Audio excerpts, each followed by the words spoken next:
Viewers, আজকে আমি দেখাবো পটল ভুনা।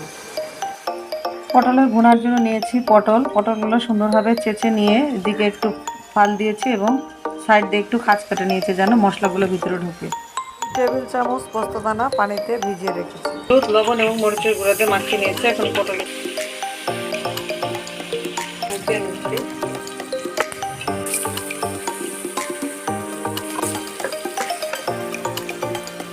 দিয়ে দিলাম পেঁয়াজ কাটা ও পোস্তদানা, দিয়ে দিচ্ছি হলুদের গুঁড়া, ধনিয়ার গুঁড়া 7 চামচের মতো।